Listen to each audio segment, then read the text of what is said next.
Well, maybe we want to just introduce ourselves. You want to do that just to give people a sense of who we are and where we live and what we're doing with ourselves? What if we did like questions? What if we came up with 2 or 3 questions that each of us can do, and we do it in a round and we can ask each other? So it's like an interview kind of thing, but it's to each other. So it's a little less awkward than saying, "Hello, unknown person, I'm Manasi." Yeah. I like the back and forth. I love interviewing people. Actually, I'm always curious. First, what is that moment that got you in, and then you couldn't leave? Yeah. What hooked me? Well, it was such a long time ago, and I'm still hooked after 23 years. So there must be something in it that I really, really enjoy. I think that for me, my experience has been about learning about myself more. And I think I remember just really this experience of meeting Marshall Rosenberg, who created the nonviolent communication. And he was a person that I just felt really connected to in such a relaxed way. I always remember a sentence of what we're doing on this planet Earth is trying to meet our needs. And I was going, what needs? That wasn't a vocabulary that I was using other than being needy. It was sort of really connecting. Even now, as I'm speaking about it, I'm really connecting to my heart. It's like, oh, wow, Deborah, I'm allowed to have, not allowed, but what are my feelings? What am I needing? And what am I able to express? Yeah. And then I always remember this empathy, this of just really people listening. I grew up in a family with many beings, many sisters, and we were a big family, and nobody listened to anybody.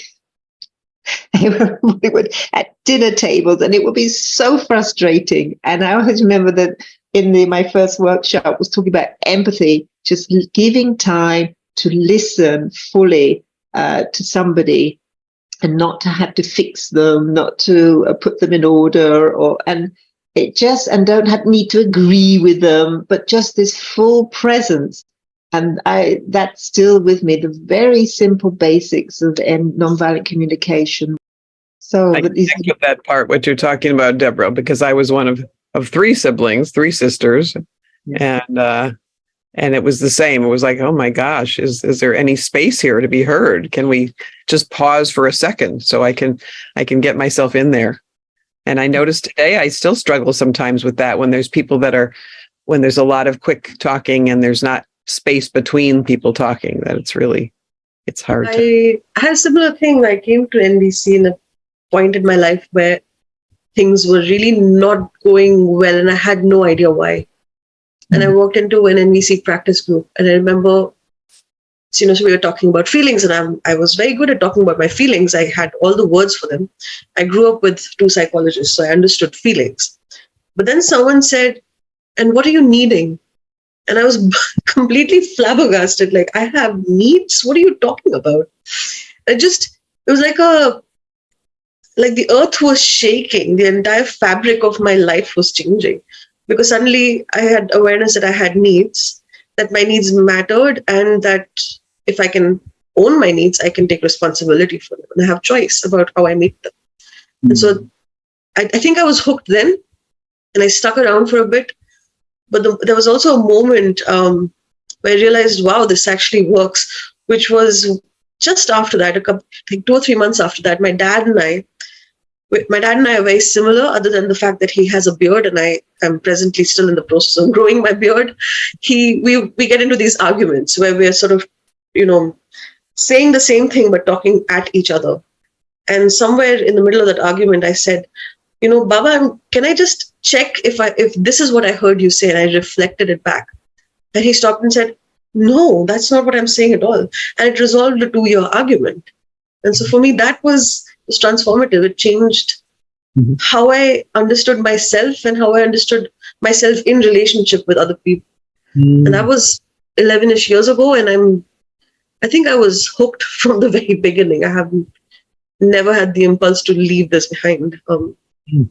I have a similar story. Hard to bring myself in there. So yeah, NVC, I love that idea of kind of talking and being fully heard, or at least heard to your satisfaction. When I first met Marshall Rosenberg, he was he was doing a workshop near me when I lived in San Francisco, and it was a whole long story leading up to it. But the moment of change for me was when he role played a situation with me and my then boyfriend. And I realized that it wasn't about right or wrong, because in my family, it was always about who's right and who's wrong, who's going to win the argument. Right. Yeah. And so when he started talking about, his needs and my needs, and I realized, wow, it's really about our needs, not about the strategy. It was just so eye-opening. It was life-changing, because I realized I was totally in freedom then. I could choose, rather than thinking that there was an either or there was no options. Once you're in that dynamic, you're pretty stuck, pretty locked in.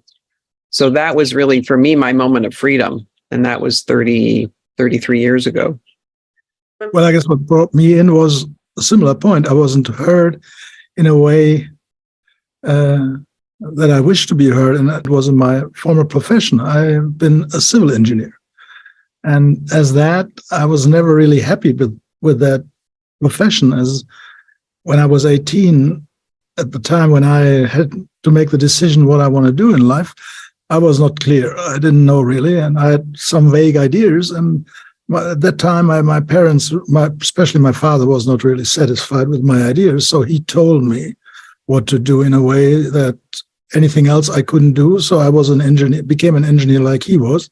And when I first met Marshall, I was in a really personally in desperate situation, as I wasn't not knowing what to do with my life. I was so thinking I only can be an engineer and had no other idea. And meeting Marshall, I guess the point that was so important for me, that for the first time I saw a man who had this name, Marshall Rosenberg, kind of guru-like. So he was known here in Switzerland, where I live, as nonviolent communication, which at the time for me, I didn't sense to be violent. He asked us to celebrate somebody in our life who was really important and made a significant change. And for me, that was my grandfather. And I didn't imagine that, but tears came to my eyes, which shamed me a bit then. But I shared the story about my grandfather, how he was explaining the word to me and how valuable that was for me.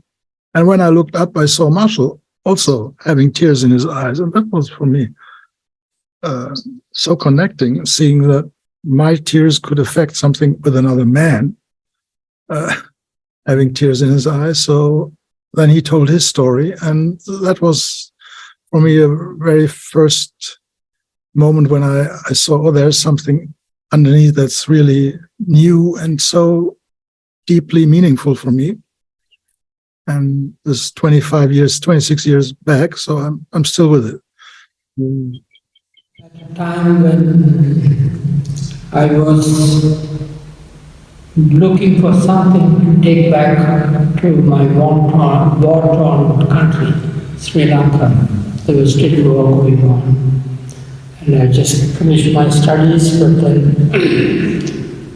I wanted to take back something that would be useful for the country.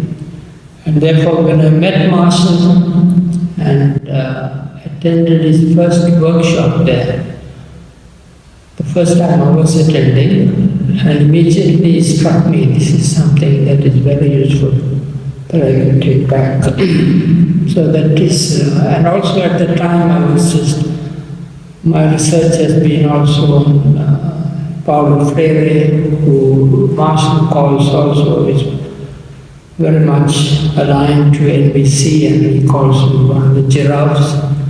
And so that sort of struck me right away, the very first time that I attended it. You were on a spiritual path already.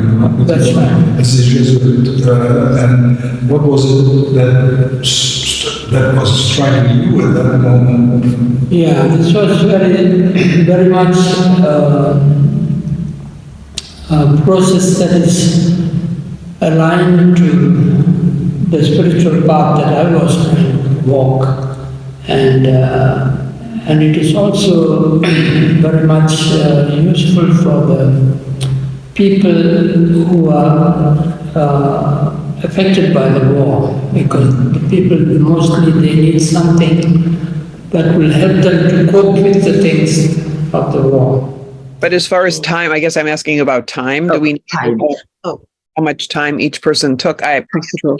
Keep it short and simple. So I think maybe 6 or 8 minutes together with all of us would probably, I don't know if that's harder to do, Michael, to kind of condense, but If you speak more than 40 words, I cut you off. that sounds good. Oh, okay. 41. Please, could you do it at 41? Okay, for you, it's 41.